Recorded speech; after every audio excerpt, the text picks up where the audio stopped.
Hello बच्चों, welcome back to online classes of Aadi Career Point and this is day 8 of PYQ master stroke series of political science. और अब तक आपका preparation I know कि बहुत track पर आ चुका है, तेजी से चल रहा है हमारे CBSE 2026 बोर्ड एग्जाम को टारगेट करते हुए। तो आई होप कि 95% मार्क्स तो पक्का आप सबको मिलेगा। तो आज की इस वीडियो में, जो कि डे 8 का वीडियो है, और आज हम डिस्कस करने वाले हैं 6 मार्क्स के 3 long answer type questions. Okay, तो चलिए स्टार्ट करते हैं with the first question. And what is the first question student? Explain the principle of common but differentiated responsibilities. तो जिन जिन बच्चों ने डे 7 का वीडियो कंप्लीट कर लिया है, उन बच्चों ने जरूर देखा होगा कि हमारा लास्ट टॉपिक था ग्लोबल कॉमन से रिलेटेड, कि कौन से ऐसे ग्लोबल लेवल में रिलेटेड चैलेंजेस है जिसे एक कंट्री अकेले जो है सॉल्व नहीं कर सकती है। तो ये भी उसी चैप्टर से है, एनवायरमेंटल कंसर्न से, that environmental become the part of the global politics. और उसी में से एक क्वेश्चन आपका and which is the mostly repeated question और बहुत इंपॉर्टेंट क्वेश्चन है इस पर्टिकुलर चैप्टर का। तो चलिए अब इस क्वेश्चन के आंसर को डिस्कस करते हैं। और ऑलरेडी मैंने आपको बताया है कि ये सारे के सारे answer based on CBSE answer key. Okay, now explain the principle of what? Common but differentiated responsibility. तो स्टूडेंट, यहाँ पर ये जो फ्रेज है कॉमन बट डिफरेंशिएटेड रेस्पॉन्सिबिलिटी, ये किससे रिलेटेड है? Common but differentiated responsibility. Common मतलब क्या? जो सभी में कॉमन है। एक ऐसा प्रॉब्लम जैसे कि कोविड-19 सभी कंट्रीज में कॉमन था, all countries suffered with the कोविड-19, लेकिन सारी कंट्रीज के जो है क्या थे कि डिफरेंट रेस्पॉन्सिबिलिटीज थी अपने अपने कंट्रीज में उन प्रॉब्लम को सॉल्व करने की। तो ठीक इस तरह से यहाँ पर एक कॉन्सेप्ट आता है, explain the principle of common but differentiated responsibility, कि प्रॉब्लम सबका कॉमन है लेकिन रेस्पॉन्सिबिलिटी सबके अलग अलग है। तो आखिर ये कौन से कॉन्सेप्ट से रिलेटेड है? तो बच्चों, ये कॉन्सेप्ट रिलेटेड है आपका 1992 से, जब आपका फर्स्ट अर्थ समिट हुआ था। जब आपका फर्स्ट अर्थ समिट हुआ था, और ये फर्स्ट अर्थ समिट कहाँ पर हुआ था? ये हुआ था रियो डी जेनेरियो में। ठीक है, रियो डी जेनेरियो। और ये रियो डी जेनेरियो कहाँ पर है? रियो डी जेनेरियो ब्राजील में, राइट। तो यहाँ पर पहली बार जब फर्स्ट अर्थ समिट हुआ था, अर्थ को लेकर, ग्लोबल कंसर्न को लेकर के, कि हमें आगे क्या करना है, तब इस पर्टिकुलर प्लेस में कॉमन बट डिफरेंशिएटेड रेस्पॉन्सिबिलिटीज वाला कॉन्सेप्ट आया। अब बात आती है कि आखिर ये कॉमन बट डिफरेंशिएटेड रेस्पॉन्सिबिलिटीज वाला कॉन्सेप्ट क्या है और क्यों आया है? That there was a differences in the approach. क्या है कि जितने भी कंट्रीज है, हर कंट्री का चीजों को देखने का तरीका अलग है। There was a differences in the approach to environment between the countries of the north and the countries of the south. अब कंट्रीज ऑफ द नॉर्थ और कंट्रीज ऑफ द साउथ, इसका क्या मतलब है? तो countries of the north is actually related with global north. Countries of north का मतलब global north वाली कंट्रीज, और आपका कंट्रीज ऑफ साउथ का मतलब जो पूरी तरह से ग्लोबल साउथ की कंट्रीज है। अब ये ग्लोबल नॉर्थ और ग्लोबल साउथ में क्या देखने के लिए मिल रहा है? ग्लोबल नॉर्थ का मतलब है कि वो सारे कंट्रीज जो कैसी है, they are rich and what? Developed countries. ये कैसी है? रिच एंड डेवलप्ड कंट्रीज है, राइट। और वहीं पर आपके ग्लोबल साउथ जो है countries, they mostly newly independent countries है। न्यूली इंडिपेंडेंट कंट्रीज है, ठीक है, ये न्यूली इंडिपेंडेंट कंट्रीज है। और ये आखिर किसके पार्ट है? They are the poor in nature and they are the third world countries. ये कैसे कंट्रीज है? They are the third world countries है, ठीक है। तो आखिर एनवायरनमेंट को देखने के लिए एनवायरनमेंट की तरफ जो है ग्लोबल नॉर्थ और ग्लोबल साउथ का डिफरेंट अप्रोचेस है। तो आखिर ये डिफरेंट अप्रोचेस इस एनवायरनमेंट से रिलेटेड क्यों है? कि आखिर नॉर्थ का अप्रोच अलग होगा, साउथ का अप्रोच अलग होगा। क्या ऐसा प्रॉब्लम हुआ था कि ये कॉन्सेप्ट निकल करके आया कि नॉर्थ अलग, साउथ अलग? तो उसी पर हम आगे पॉइंट डिस्कस करेंगे। So the developed countries of the north, तो ऑलरेडी मैंने बताया rich and developed countries. So the developed countries of the north want to discuss the environment issues as it stands now.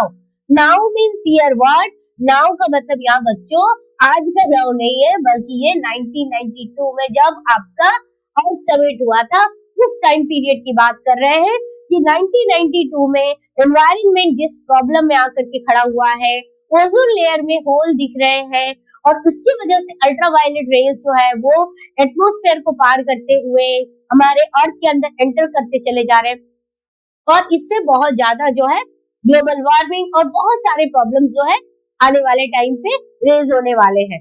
तो developed countries जो है north के, they want to discuss those environmental issues जो कि 1992 में stand हुए थे और उसी रूप में एंड वांट एवरीवन कि 1992 में ये जो प्रॉब्लम आके एनवायरनमेंट का खड़ा हुआ है, everyone to be equally responsible for ecological conservation. तो इन्होंने कहा कि हम सभी की ये इक्वल रेस्पॉन्सिबिलिटी है कि इस धरती को हमको बचाना है।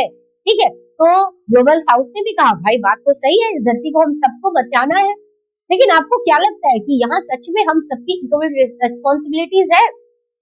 तो अब बात आती है कि आखिर ग्लोबल साउथ ने ऐसी बात क्यों कही कि इस धरती को बचाने में कि हम सबकी क्या सच में इक्वल रेस्पॉन्सिबिलिटीज है? तो फिर वापस चले जाते हैं आपके कौन से सेंचुरी में, 18th सेंचुरी में, जब इंडस्ट्रियल रेवोल्यूशन हुआ। तो बच्चों इंडस्ट्रियल रेवोल्यूशन कहाँ हुआ? यूरोप में हुआ। डेवलप कंट्रीज में आपका क्या हो रहा है? डेवलप कंट्रीज में आपका इंडस्ट्रियल रेवोल्यूशन हो रहा है और इंडस्ट्रियल रेवोल्यूशन की वजह से ही क्या हो रहा है कि आपका ये जो CFC गैसेस, ये जो ग्लोबल वार्मिंग करने वाले गैसेस, ये एनवायरनमेंट में आ रहे हैं, जहां पर हमने एनवायरनमेंट के सेफ्टी नॉर्म्स को कभी भी अपने सामने इंपॉर्टेंस दिया ही नहीं, कभी सोचा ही नहीं कि आने वाले टाइम पे ऐसा कोई चैलेंजेस आ सकता है।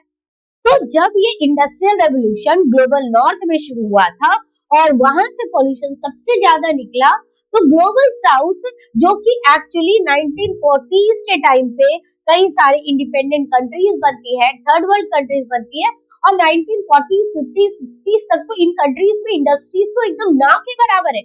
ये इकोनॉमिकली बैकवर्ड है, इनके पास कोई एडवांस टेक्नोलॉजी नहीं है, ये पॉवर्टी से भरा हुआ है, इलिटरेसी है यहाँ पर, इतने सारे मेजर चैलेंजेस और इनके सारे जो रिसोर्सेस है उसको तो ड्रेन करके कौन लेके चले गए?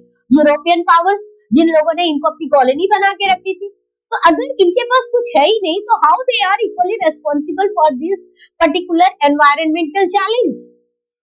This was the issue raised by the global south countries.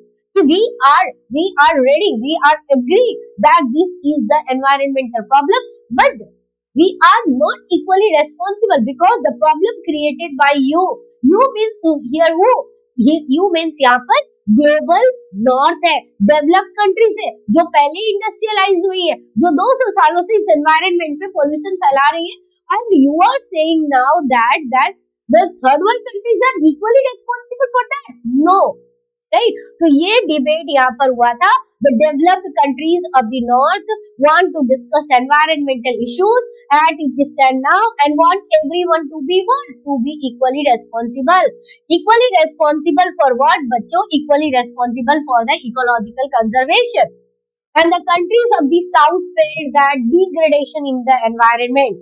Degradation मतलब जो environment का condition जो खराब हुआ है is the creation of what?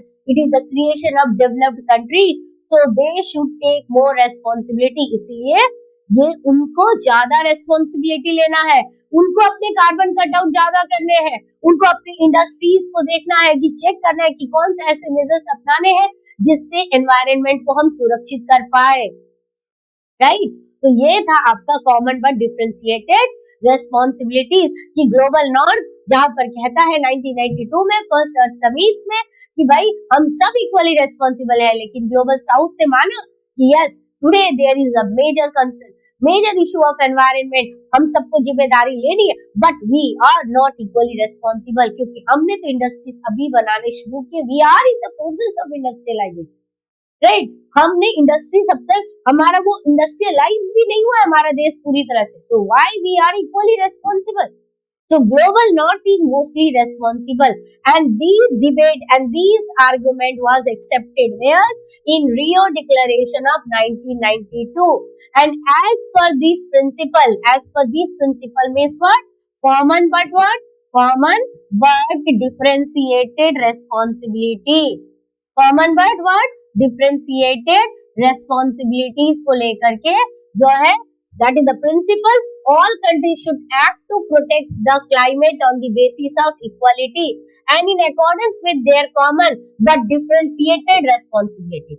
कि हम सभी को कंट्रीज को जो है एक्ट करना है टू प्रोटेक्ट द एनवायरनमेंट, लेकिन सबको अपनी अपनी कैपेसिटी से, और इसमें जो है ग्लोबल साउथ जो है इक्वली रिस्पॉन्सिबल नहीं है, ग्लोबल नॉर्थ की रिस्पॉन्सिबिलिटी ज्यादा होती है, तो इसीलिए ग्लोबल नॉर्थ को ज्यादा इसे लेकर चलना पड़ेगा। ग्लोबल नॉर्थ को बहुत ज्यादा अपने ये जो क्लोरोफ्लोरोकार्बन्स, ये जो ग्लोबल वार्मिंग वाले जितने भी गैसेस है उसमें कट करने पड़ेंगे, कार्बन इमिशंस पे कट करने पड़ेंगे ताकि एनवायरनमेंट को हम प्रोटेक्ट कर पाए।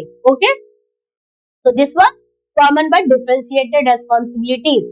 अब चलते हैं अगले क्वेश्चन में। Question number 2, describe any three major challenges that independent India faced when immediately after independence.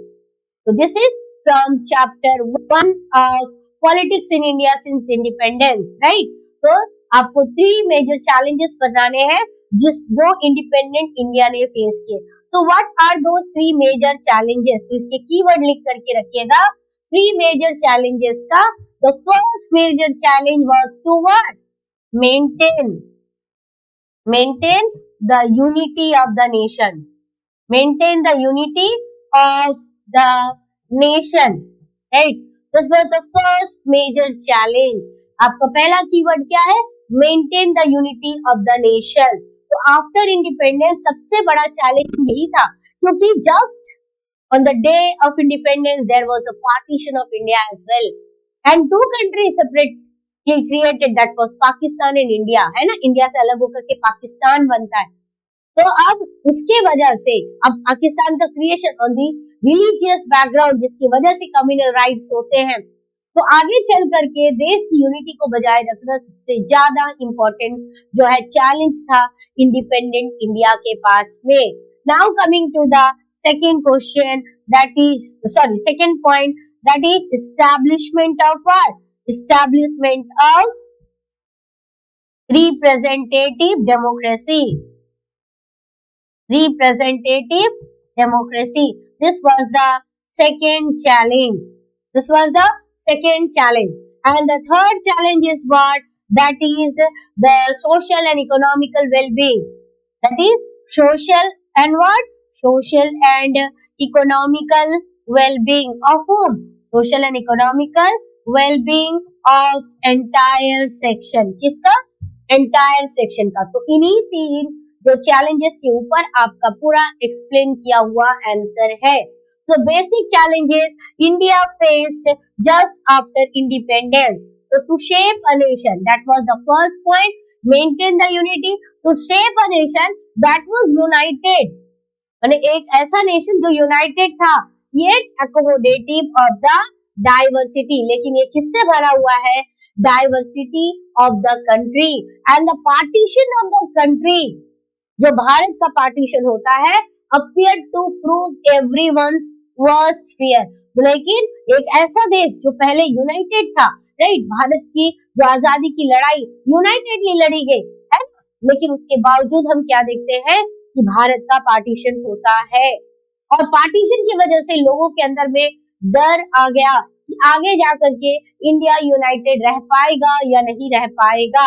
तो इंडिया में कई तरह की डाइवर्सिटी थी, तो एक केवल पाकिस्तान बनने से केवल यहाँ पर 2 धर्मों के बीच के नहीं, बल्कि इंडिया में कई सारे रिलीजियस पीपल हैं जो अलग अलग धर्मों को प्रैक्टिस करते हैं, कई सारी भाषाओं के लोग हैं, कई सारे रीजनल अलग अलग रीजन्स, अलग अलग उनके ट्रेडिशन, उनके कल्चर है। तो कई तरह की डाइवर्सिटी भारत में देखने के लिए मिलती है, और इन डाइवर्सिटी को एक साथ यूनाइटेड रखना ये सबसे बड़ा चैलेंज है आने वाले टाइम पर। Okay, so there were serious question. तो अब सबसे पहला क्वेश्चन अब यही उठ करके आया about the future of India, कि क्या भारत फ्यूचर में यूनाइटेड रह पाएगा या यूनाइटेड नहीं रह पाएगा। And would India survive as a united country? क्या इंडिया एक यूनिफाइड कंट्री के रूप में सच में सर्वाइव कर पाएगा? क्योंकि इंडिया और पाकिस्तान ये जो अलग अलग हुआ, तो इसके बाद ये सबसे बड़ा क्वेश्चन आया यूनिटी को लेकर के। And how was integration of the territory of India to be achieved? आखिर हम इसको कैसे अचीव करेंगे? क्योंकि आजादी के टाइम पे और एक मेजर चैलेंज था कि ब्रिटिश इंडिया का इंडिपेंडेंस जो हुआ है वो डायरेक्ट इंडियन गवर्नमेंट के पास जाता है। लेकिन उसी समय इंडिया जो है और भी एक टेरिटरी में डिवाइड थी, प्रिंसली स्टेट्स में डिवाइडेड थी। उन प्रिंसली स्टेट को कैसे इंडियन यूनियन में शामिल करेंगे और शामिल करके उनको यूनाइटेड रखना, ये सबसे बड़ा चैलेंज जो है इंडियन गवर्नमेंट के पास था, इंडिया के पास था, जो कि फ्यूचर के मेजर चैलेंजेस में से एक थे। Okay, now the second challenge I already discussed, that is to establish democracy. And what type of democracy that India wanted to establish? India wanted to establish representative democracy. So that's why India adopted this system. That was the adopted India adopted representative democracy, and it was based on which form of government? This representative democracy was based on parliamentary form of government, and the challenge was to develop democratic practices. तो आखिर इसको लेकर डर क्यों था? क्योंकि 1947 तक world के जो डेवलप्ड कंट्रीज थे वहां पर जो डेमोक्रेसी थी, वहां पर पढ़े लिखे लोग जो थे उनके अंडर कंट्रोल में सब कुछ था। लेकिन इंडिया 1947 पे जो रिप्रेजेंटेटिव डेमोक्रेसी स्टैब्लिश करने जा रही है, उसमें इंडिया ने अपने इलेक्शन सिस्टम में कौन सा सिस्टम अडॉप्ट किया? यूनिवर्सल एडल्ट फ्रेंचाइज, यानी कि भारत में उस समय जितने भी लोग 21 इयर्स एज के होंगे या उनसे ऊपर के होंगे, उन सभी को वोट देने का अधिकार दिया गया without any discrimination on any ground.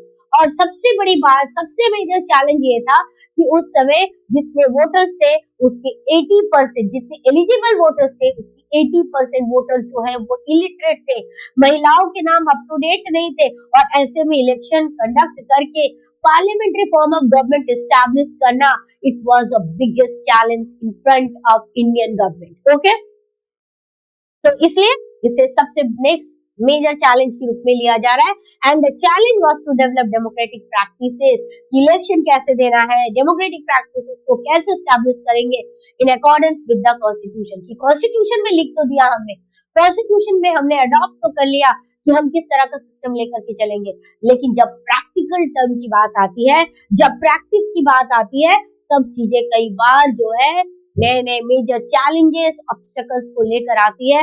और उससे अगर डील करके हम आगे निकल गए तो फिर बात अलग हो जाती है। जैसे कि आप प्रिपरेशन कर रहे हैं, मैंने कह तो दिया 95% मार्क्स, लेकिन क्या 95% मार्क्स लाना इतना आसान है? उसके लिए आपको हर दिन पढ़ना पड़ेगा, प्रॉपर रूटीन के हिसाब से पड़ेगा, तब जा करके, यानी आप हर दिन मेहनत करोगे तब जा करके इस टारगेट को अचीव कर सकते हो। केवल मेरे पढ़ाने से आप इस टारगेट को अचीव नहीं कर, बल्कि आपको भी पढ़ना पड़ेगा, रेगुलर बेसिस पर पढ़ना पड़ेगा। आपने आज पढ़ लिया और उसके बाद कल या 1 वीक तक फिर बोले नहीं अभी पढ़ने का मन नहीं कर रहा, तो भाई बच्चों 95% मार्क्स अचीव नहीं होगा। तो कहना और करना दोनों अलग चीज होती है, क्योंकि हमने कह तो दिया, लेकिन जब हम कर रहे हैं तब उसमें कितनी मेहनत, कितनी लगन की जरूरत है वो तब समझ में आती है।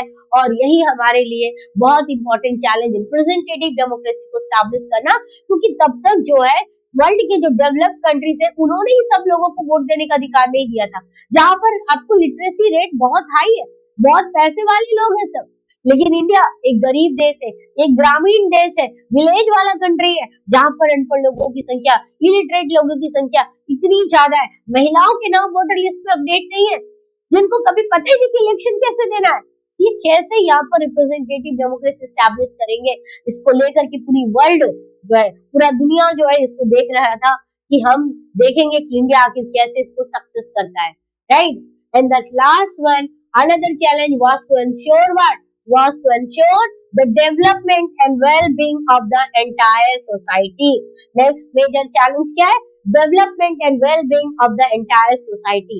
Entire society का मतलब क्या है? कि भारत में किसी भी जाति, किसी भी धर्म, किसी भी भाषा, किसी भी रीजन के लोग क्यों न रहे, हमको हर किसी का डेवलपमेंट करना है। केवल कुछ लोगों का डेवलपमेंट करने से देश का डेवलपमेंट नहीं होगा। हमें अगर पूरे भारत को डेवलप करना है तो हमें हर सेक्शन का डेवलपमेंट करना पड़ेगा, केवल कुछ सेक्शन पर फोकस करने से नहीं चलेगा। And this development has to be based on what? Principle of what? Principle of equality. Very important, यहाँ से कीवर्ड वाला आंसर बन सकता है that this development has to be based on what? This was based on the principle of equality and special protection. किसको special protection देना है? जो सोशली डिसएडवांटेज ग्रुप है, जो सोशली डिसएडवांटेज ग्रुप है, and religious and cultural communities जो कि बहुत ही बैकवर्ड है, इन सभी को लेकर के एक साथ चलना है, सभी को डेवलप करना है। ये नहीं कि किसी एक का डेवलपमेंट करना है, केवल एक किसी धर्म के लोगों का डेवलपमेंट करना है, या फिर केवल अपर कास्ट या अपर क्लास के लोगों का डेवलपमेंट करना है। नहीं, अगर भारत का डेवलपमेंट करना है तो पूरे भारत की जनता के, हर एक जनता का डेवलपमेंट करना है, चाहे वो किसी भी बैकग्राउंड से क्यों ना हो, तब जा करके ही इंडिया का डेवलपमेंट हो पाएगा। These were the three basic and major challenges just after independence in front of India. Okay. Now question number 3.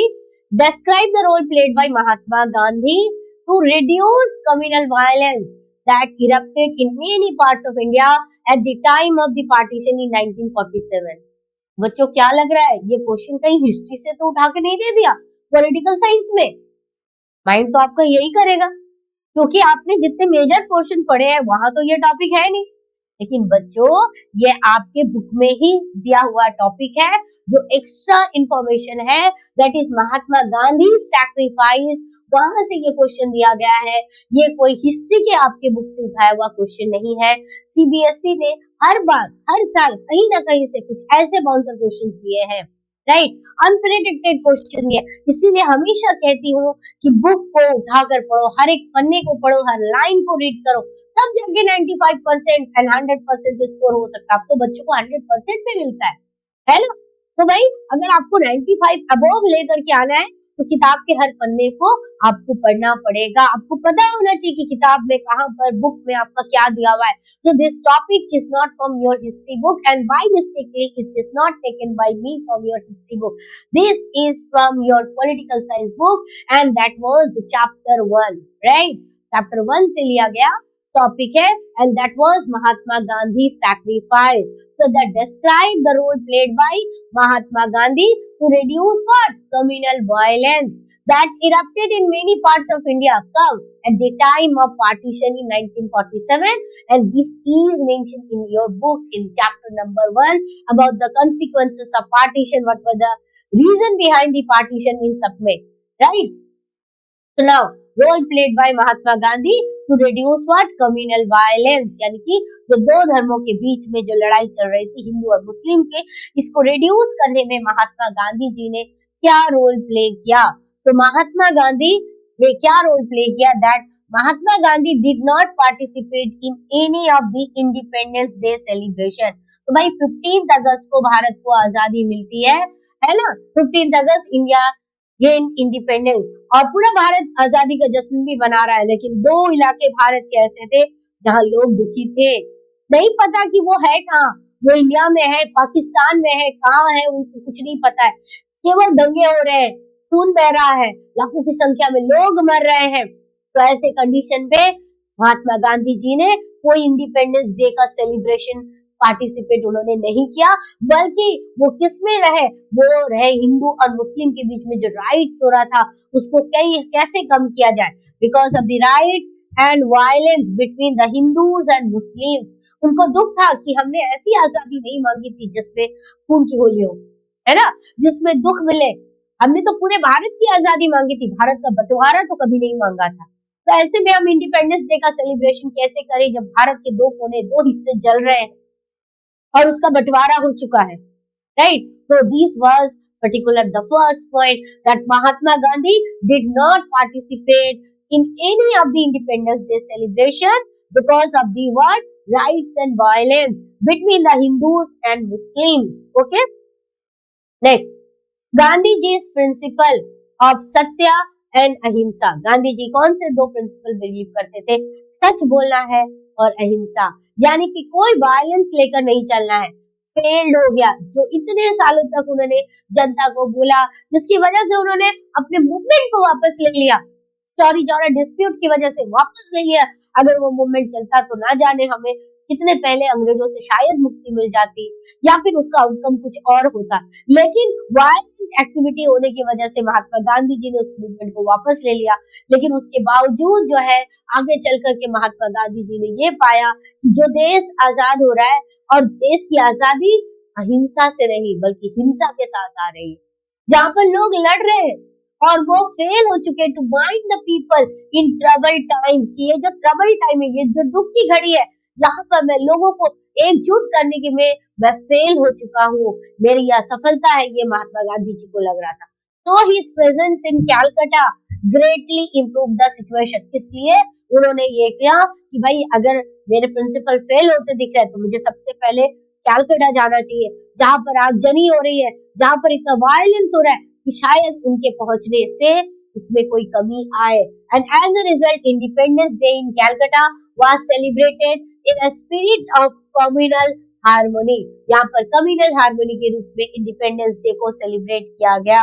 And as the communal harmony was short lived, मैंने बहुत कम टाइम था, क्योंकि लोगों को मैंने बहुत कम टाइम मिला इनको कम्युनल हार्मनी को सेलिब्रेट का। क्यों कम टाइम मिला? क्योंकि लोगों के अंदर नफरत इतनी ज्यादा थी ना कि उनके बीच में एक दूसरे के प्रति प्यार मोहब्बत जगाना बहुत मुश्किल हो गया था, राइट। तो as the communal harmony was short lived, केवल कुछ समय के लिए ही आया। And the riots between the Hindus and Muslim erupted again, फिर से हिंदू और मुस्लिम जो है फिर से वो लड़ने लग गए। And Gandhi ji had to resort to a fast to bring peace. तो गांधी जी ने बोला कि मैं अमरण अनशन पे जा रहा हूँ, मैं फास्ट रख रहा हूँ, हंगर स्ट्राइक, कि भाई अगर यहाँ पर शांति नहीं आएगी तो मैं अन्न को हाथ भी नहीं लगाऊंगा। ये कंडीशन में जो है महात्मा गांधी ने ऐसी जगह पे जाकर के फिर से उन्होंने सत्य अहिंसा का पाठ लोगों को पढ़ाने की कोशिश की, वो अनशन पे बैठ गए, ठीक है। Since large scale violence had erupted, तो अब ये जो लार्ज स्केल वायलेंस जो है ये केवल कैलकाटा में नहीं हुआ था, ये लार्ज स्केल वायलेंस जो है ये आपका दिल्ली में भी हुआ था। एंड गांधी जी कैलकाटा के बाद फिर कहाँ शिफ्ट करते हैं? शिफ्टेड टू दिल्ली, ठीक है। गांधी जी कैलकाटा के बाद फिर कहाँ पहुंच रहे? दिल्ली पहुंच रहे हैं। And various factors and policies of the government made Gandhi ji sad. तो कई ऐसी गवर्नमेंट की पॉलिसीज जो है और कई ऐसे इश्यूज होते हैं जो दिल्ली पहुंचने के बाद में महात्मा गांधी जी को दुखी करते हैं, that was sad and depress करते हैं। So once again he went on a fast which prove to be his last fast in January 1948। फिर से वो फास्ट में जाते हैं और वो उनका अंतिम फास्ट होता है जनवरी 1948 में। But the effect was dramatic, communal tension and violence reduce. Mahatma Gandhi ji के फास्ट में जाने की वजह से ये जो कम्युनल वायलेंस था और टेंशन है वो कम होता है। Muslim could now safely return to their homes, ठीक है। अब मुस्लिम जो है सेफली अपने घर वापस जा सकते थे। Although some people did not like Gandhi ji's action, लेकिन कई लोगों को गांधी जी की एक्शन पसंद नहीं आए। He continued to meet everyone during his prayer meeting. He continued with his struggle for non-violence, justice and tolerance. किसी को पसंद आए या ना आए, महात्मा गांधी जी तो अपना काम कर रहे थे। उन्होंने तो कभी नहीं सोचा ना कि भारत को ऐसी आजादी दिलाएंगे जहां पर खून खराबा हो, कभी तो नहीं सोचा था कि भारत का पार्टीशन हो, ठीक है। तो अंत तक वो लोगों से मिलते रहे प्रेयर मीटिंग में कि उन्हें आजादी का सेलिब्रेशन ऐसे नहीं करना है कि जहां पर लोग मर रहे हैं, बल्कि वो इनको ये जो टेंशन है उसको कम करना चाहते, जो जहां जाकर सेटल होना चाहते उनको वहां पर शांति से पहुंचने का मौका मिलना चाहिए। ये महात्मा गांधी जी की सोच थी, ना कि लोगों को मरने के लिए छोड़ दिया जाए, ठीक है। तो आई होप कि महात्मा गांधी जी का जो ये जो सैक्रिफाइस वाला जो टॉपिक आपके एग्जाम के क्वेश्चन में पूछा गया ये आपको क्लियर हो गया होगा। तो आज के इस वीडियो में इतना ही। अगले वीडियो में हम जो है फिर जो है और कुछ नए 6 मार्क्स के क्वेश्चन डिस्कस करेंगे स्टूडेंट, ओके। तो सारे जो क्वेश्चंस है उनको कॉपी में बकायदा लिख के नोट्स बनाइए। इससे रिलेटेड मैं जो कुछ एक्स्ट्रा पॉइंट्स बना रही हूँ उसे भी अपने नोट्स में शामिल कीजिए, उससे रिलेटेड क्वेश्चंस बनाइए, क्योंकि आपके क्वेश्चंस एग्जाम में इन्हीं सबको चेंज करके ही क्वेश्चंस आते हैं, okay student. So thank you for watching this video. फिर मिलते हैं अगले वीडियो में, तब तक हैप्पी लर्निंग, नमस्कार।